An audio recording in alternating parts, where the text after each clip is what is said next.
Streaming live on Facebook, YouTube, Twitch, and blasttheradio.com, this is The Lowell Green Show. The number to call and be heard around the world is 613-413-2217. Or email Lowell at blasttheradio.com. And now, here is Lowell Green. I want to tell you my favorite Remembrance Day story. Although it did not occur on Remembrance Day. But as you will hear, there's definitely a link. I don't suppose that, aside from the Bible, maybe some of Shakespeare's works, there is any more iconic work of literature than John McCrae's In Flanders Fields. Is there a Canadian who cannot recite that poem verbatim? In Flanders Fields, the poppies blow between the crosses row on row.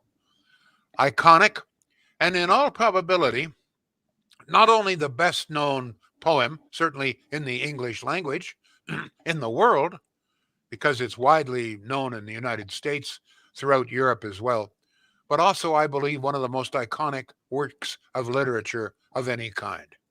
In Flanders Fields. So when in 1997, I learned that very mysteriously, 6 of Colonel John McCrae's war medals had been very mysteriously found and were going to be put up for auction, I immediately sprang into action. I was doing the Lowell Green Show on CFRA at the time. I contacted immediately Sheila Copps, who at the time was Heritage Minister.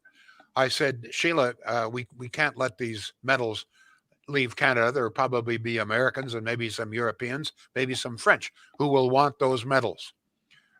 Will the government come forward and pay whatever the auction costs might be? No, she said, we have no interest. What? I got into quite a little spat. I'll never forget it. This is Sheila Copps, supposedly the great liberal. No interest whatsoever. The federal government had no interest in preserving, as I say, some of the most iconic words, one of the most iconic works of literature in the world, composed by a Canadian. Had no interest. They were quite prepared to see these medals, one of the few remnants we have of Colonel McCrae, they were quite prepared to have these remnants leave the country. I couldn't stand that. We hung up, I think we ended up yelling at each other. So I went on the air and I told the story. And I said, look, is there anybody out there interested in helping? We'll raise some funds. I contacted the War Museum. They thought that the medals would probably fetch in the range of $40,000 at an auction. So I told my listeners that. I said, we think that $40,000 would buy them, but we should probably get a bit more than that. So in the next few days, and by the way, the Ottawa Sun picked up the story. There's a picture behind me, actually, which is from the Sun. It's a Sun story. At that point, we had raised about $40,000. In the end, I never got a total figure from the War Museum. I never pressed them on this, but it was somewhere between $80,000 and $100,000 donated by listeners to the Lowell Green Show to buy the Colonel John McCrae medals. So it was with great anticipation and excitement that I, along with some representatives from the Canadian War Museum, went to the auction in Toronto. There was maybe 50 or 60 people in the room. It was pretty clear that there were going to be some pretty hefty bids out there. So I began to worry.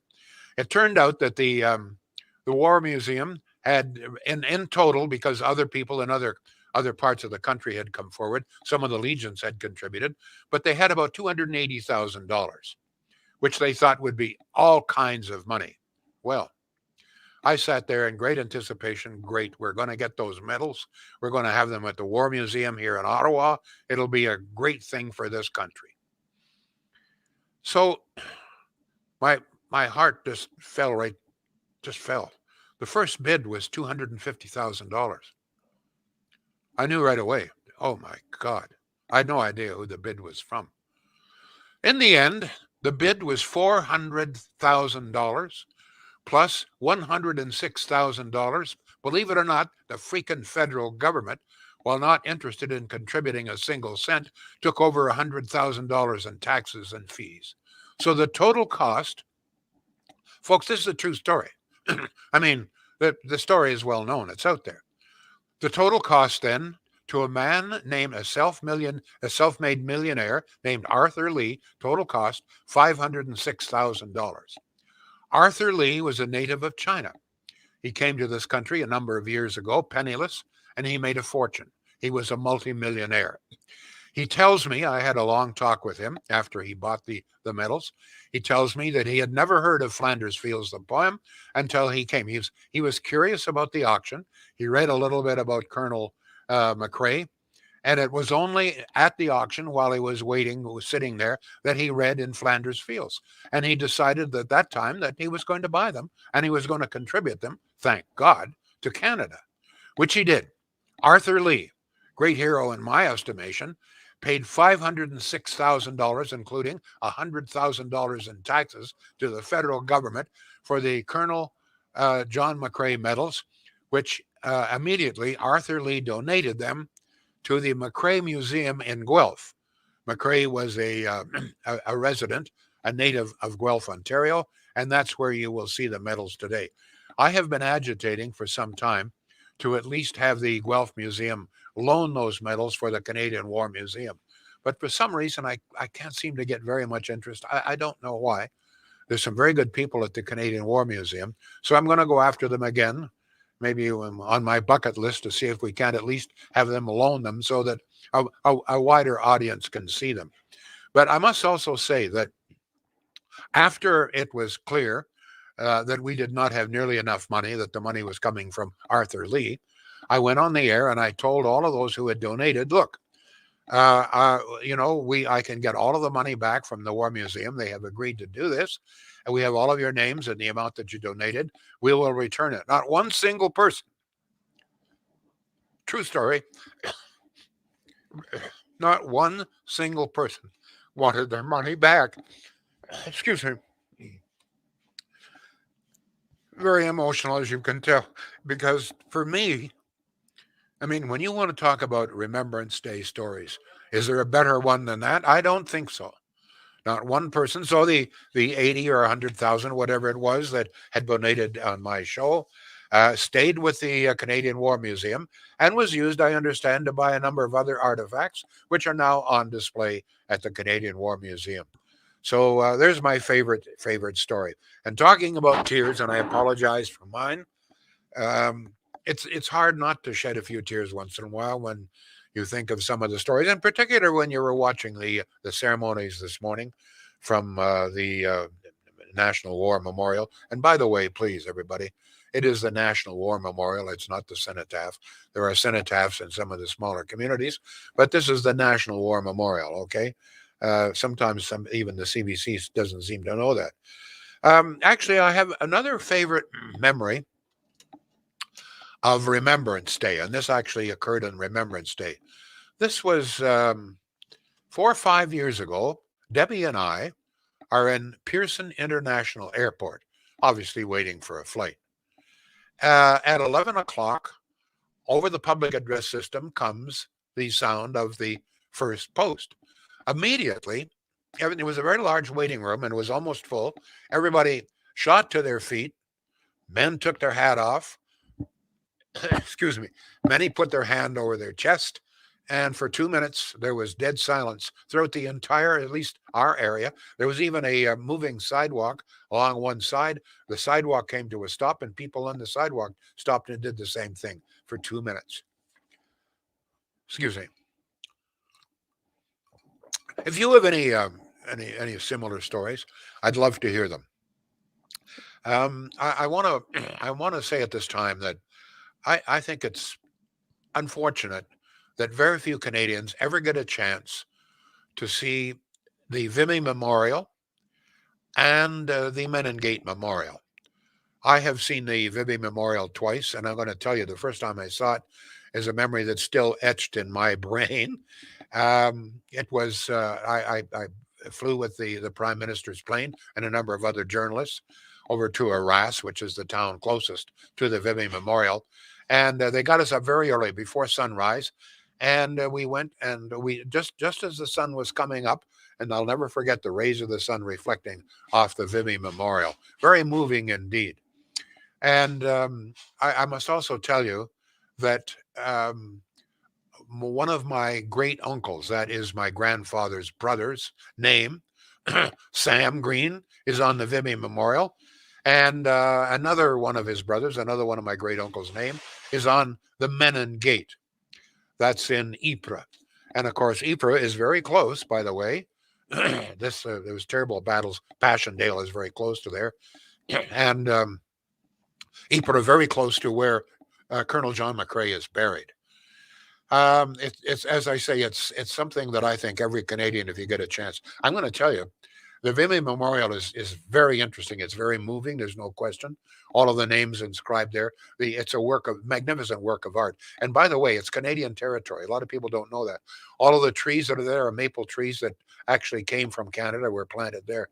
One of the really interesting and to me kind of surprising things at Vimy was how close some of the trenches are.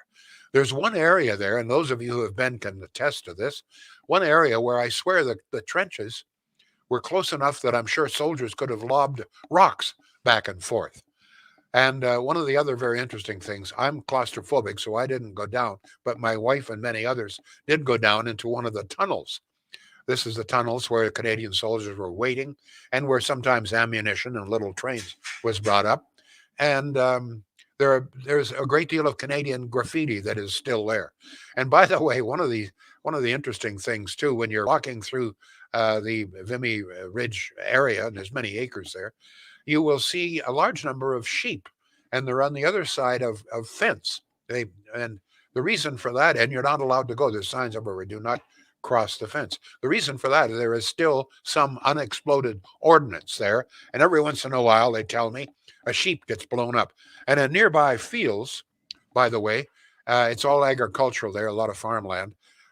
Even today, sometimes when farmers are plowing or disking in the fields, some pieces of weapons will show up, a helmet or a piece of helmet or some other bit of equipment. And the rule is you take this very carefully and you place it beside the closest road, and you in the ditch beside the road. And every once in a while, maybe prompted by a phone call, I don't know, a truck will come along and pick this up. And they tell me that not long after the war, among those things that sometimes turned up was body parts. Not so much anymore, thank God. So, if anybody has any thoughts or any views on any of this, John, do we have any response whatsoever to any of this? Or yes, we do. Am I boring people silly? You are absolutely not boring people silly. Stop that. Thank you for that story. I think it's exactly what people need to hear on a day like this. I think it's absolutely wonderful. And you brought me to tears. That not one person wanted that money back. That's incredible. And we need more stories like that. I was talking about that this morning on my own show. Where has that attitude gone? Where has it gone? To hear that it's still around us is wonderful. Well, one of the things that has always really, really bothered me is that it seems to me that of all of the artifacts that are available out there, there should have been no question. The Canadian government at the time should have immediately leaped forward and said, we will buy those medals. They are part of Canada's heritage, and 100%. They are 100%. And instead of that, guess who buys them in the end? $506,000. A fairly recent immigrant to this country. I can't imagine what went through your mind when you saw that first bid. Oh boy. We thought for sure this is gone. The first bid was 250,000. We've got 280. And I remember I was sitting in about the third row from the front, and a couple of the Canadian museum people were sitting right to my right. And I looked back, and one of them just shook his head and closed his eyes. We figured it was over. We figured those medals were gone. There are 6 medals. I have seen them. I have visited them. They're displayed very, very well at Guelph. Once again, I wish And once again, we'll go and as best I can lobby to have them at the very least loaned to the Canadian War Museum. I think that they should be on display I here in do too. Ottawa I do for a too. larger audience. I do too. And a lot of people have said the same thing. So the question is, how do we help you on this? Well, I'm going to call actually right after this show. I'm going to contact once again the Guelph Museum, and I will see if I can get some action on that. If people, if there's anybody that's interested in doing this, if you would email or text me, I could use that as one of the weapons, I guess. Any support that I can get indicates to people that that there is public support. The fact of the matter is that bureaucracies, even the good ones, and I think most museum people are good ones. Um, they're a little hesitant many times to take any sort of different action. I think they're sort of entrenched. But if they see that there's some public support, so if you feel like folks, if you feel you agree with me, maybe would you'd like to see them yourself at the museum here, I just sure would. email me, text me on this show or elsewhere, and I'll be glad to take your message to the museum. And by the way, I will also contact the War Museum here to get them off their high horse. There's The no reason why they can't go to Guelph and say, look, how about a loan of this? I mean, you know what? China loans us panda bears, for God's sake. yeah, It's true. So why am can't we get a loan of McRae's medals for a few weeks or months? No, it makes perfect sense to me. The email address, by the way, is on your screen if you're watching on any of our social media channels. If you're just listening, it's Lowell, Lowell, at blasttheradio.com. I will absolutely pass that on to Lowell. This is a campaign that I think we need to do. Am I crazy for thinking that, the museums in Canada would all be integrated in some way, shape, or form, and that sharing of artifacts would just kind of be part of the whole purpose of having museums? I couldn't tell you. The Guelph Museum may be a private museum. I'm not sure. It's a very good question, though. All right. Very good question. Now, first of all, I got to get a word in here if I can stop my nose from leaking. These things, when you remember some of the great things. And by the way, in this regard, and I'm sorry to, I guess, be a little critical here today, but the same thing happened. This is a number of years ago. I don't have the information right in front of me. When a number of legions came to me and said, look, one of the worst battles ever fought by Canadian soldiers in the Second World War was Ortona, Italy. We lost more troops at Ortona than we lost on D-Day on the beaches. So there was a very famous dinner, on Christmas Eve, 1944. A number of Canadian soldiers were brought off the line. It was terrible fighting, door to door, hand to hand, and they had a Christmas dinner in a church, a partially destroyed church. So they got the idea that they would like to recreate that with the veterans, Canadian veterans of the Ortona battle, including, by the way, the last surviving Victoria Cross winner, Smokey Smith, who won his Victoria Cross at Ortona, and sit down for a Christmas Eve dinner with the Germans against whom they fought. So once again, we went to the federal government, the Legion. Federal government had no interest whatsoever. No interest whatsoever. God. So I went on the air. Make a long story short, we raised $280,000. We sent a large group of almost a plane load of veterans over to Ortona. They had this Christmas Eve dinner, very historic. CBC did an entire film which did not mention my role or the role of any of the volunteers in this. But anyway, that's a different story. Mm-hmm. It was very, very successful. And we had enough money left over that we had a local artist design. There was no monument to Canadian soldiers in Ortona. Excuse me.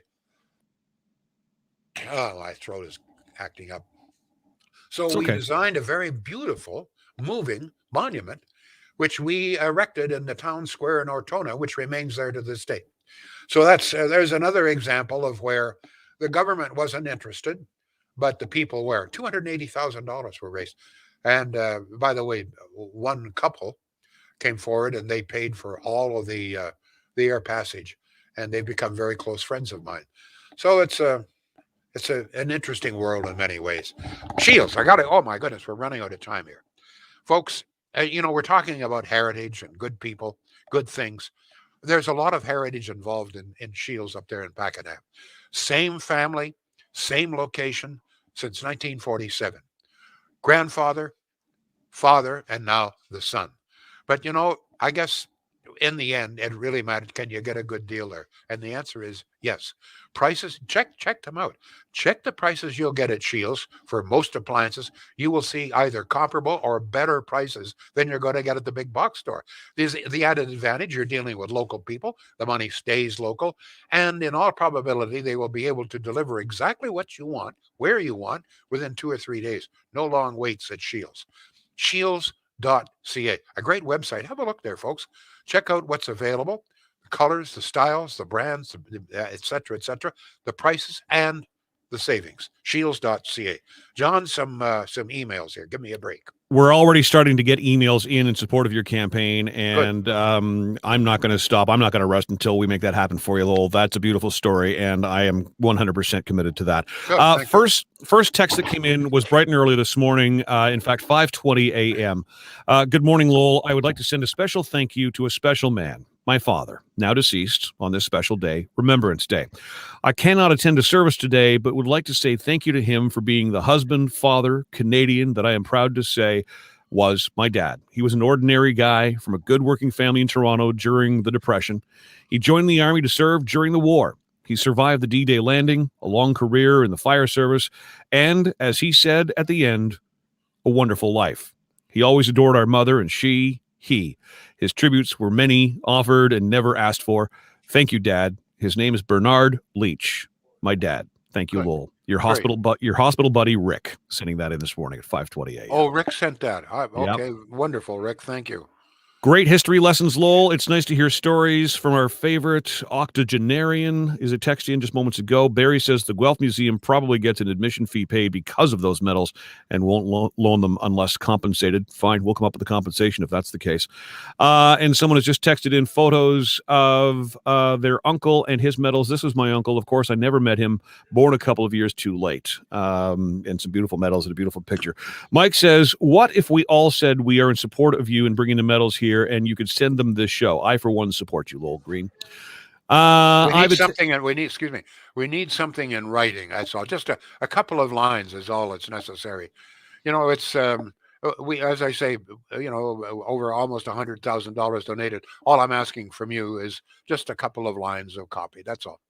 Go ahead, John. And again, the email address, and I'm happy to pass it on to Lowell, is, by the way, the email address, lowell@blasttheradio.com, comes to me, but I forward that on to Lowell. So Lowell@blasttheradio.com. Lest we forget, says Murray, we have a person on Twitch says, I've attended the European Veterans Tour with my dad helping vets. Only problem trying to keep track of vets.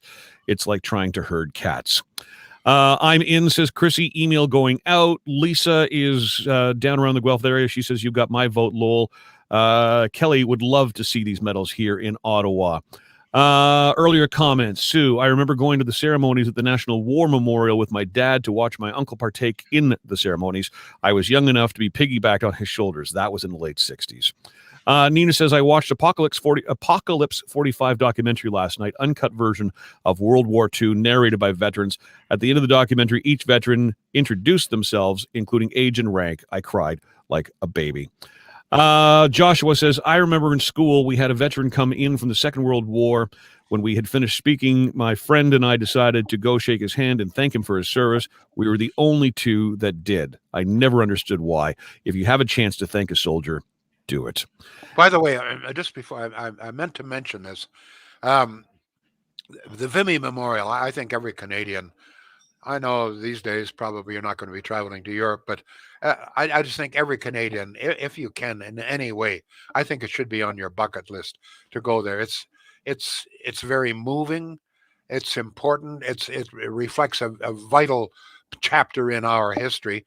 But I think at the same time, you should visit the Juno Beach. One of the things that really struck me, I remember I was with 2 or 3 people as we stood there. We were on the beach and we were thinking about, all the young men who had stormed the shore. And then we looked behind us, and right behind us was a huge gun. I mean, this thing, the barrel had to be 20, 30, maybe 40 feet long, and pillboxes all around. And I think, oh my God, how could they ever have how could they have the guts to do that? Machine guns firing at them, people falling right, left, and center. But they did. Go ahead, John. I've not been to Europe. My wife has, and she's seen the memorial. And you're right; it absolutely brings her to tears. Anybody that I know has seen it. And the story about Italy. How did we not know that? How are we not taught that? I don't understand. Yeah, it's actually, to be honest with you, when the Legion contacted me about Ortona, I was not really aware. Even though I must tell you that my stepfather did he fought at Ortona, but he never talked much about it. All I remember, funny little story. None of them do talk about it, though. This is the Not thing. too much. Yeah.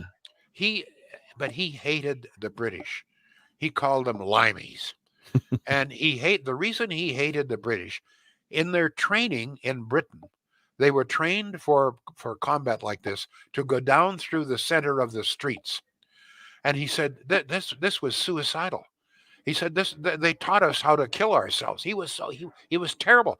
The Canadians, innovative, most of them from the farm, they're innovative. They started what became known as mouse holing. The houses in Ortona were side by, they were right joined with, in other words, the wall of one was the wall of the other. So instead of going down the center of the street and being machine gunned from the upper floors and killed, and thousands were, they mouse holed. They blew a hole through the walls and they just kept going. They just kept going like that and saved many, many lives. So my stepfather, Bert Wetter, he hated the British because he claimed that they trained them to be killed. And anyway, I for some reason I was not aware of the Battle of Ortona. Yeah, it was the most serious battle of the Canadians in Italy, and they lost more people there than they did on D-Day. And one of the things too, I guess, that really upset the veterans of Ortona was that they were in Italy and they missed the D-Day invasion. From Ortona, they went to Holland, and as you all know, the Canadians liberated Holland. And it was those men who fought at Ortona and elsewhere in Italy, for the most part, who liberated Holland, for which the Dutch are still eternally grateful. John, more comments there? Comment on Twitch. My dad was a trooper/surgeon and was the only one in the platoon that survived. I heard the stories all my life. Carolyn just chimed in on Facebook to say, my dad, grandfather, uncles, my brother all served, all made it home. Thank you to all who have served and are serving today. Cheryl says, my father fought in World War II.